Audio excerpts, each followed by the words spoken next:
Yo, if you don't know, my name is Keith from Black Quarterback Series, and today we're starting our off-season series. We started last week, um, where we give a little bit of everything that's going on.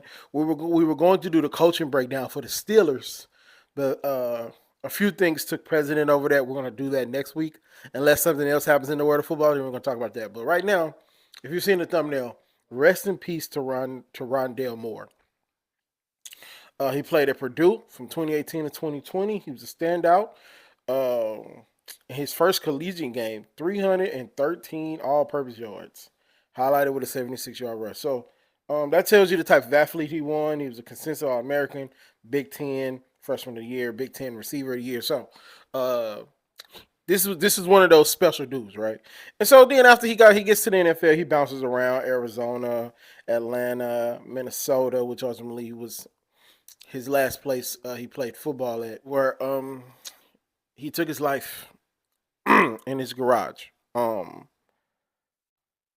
Played 39 career games, 135 receptions, over 1,200 yards, 3 touchdowns, 1 rushing touchdown. So the guy was on the trajectory to be a guy in the NFL, right? And I'm not saying that's a bad thing. It's a good thing he gets to feed his family doing what he loves, right? But obviously he had mental things that he was suffering from, right? Um, this year suffered from I should ask my brother about it, but just looking it up, he suffered a knee injury. Was into his season in the preseason, and so he had to watch as all his brothers in battle were going to play. He couldn't play, right, and that gets to you mentally. And we'll probably talk about that too, as far as Rakia Jackson's boyfriend, which is what we're going to call him going forward. Rakia Jackson's boyfriend tried to take her out on some crazy stuff. Now, you can feel how you want to feel about that, but I think these two things coincide with each other. I do think Rakia Jackson's boyfriend was just a terrible human being, but this dude actually took his life. They're probably gonna come out. They're probably gonna say yeah, CTE and blah blah blah. Right? If you're gonna play this game, and I'm talking about all men. If you're gonna play this game, you gotta take your health seriously. There's no middle ground in this game, right? You got to take your health as seriously as a Derrick Henry takes his health, as a Lamar Jackson takes his health, as Tom Brady, Peyton Manning, all these elite guys. You have to take care of your health in any way you can, because this game will tear you apart and spit you out. 25 years old, took his life.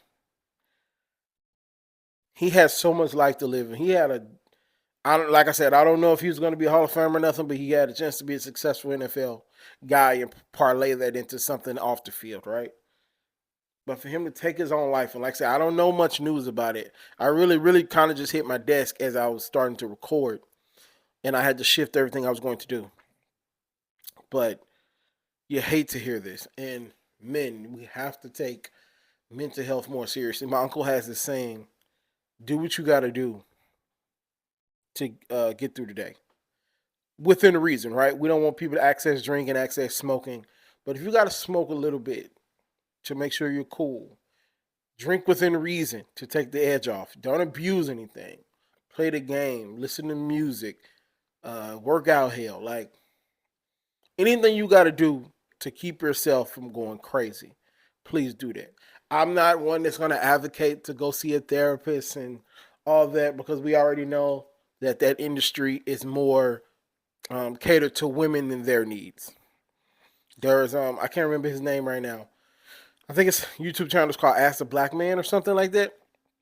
He's a former therapist, and he had an interview, and he talked about how this industry is more catered towards women than it's catered towards men.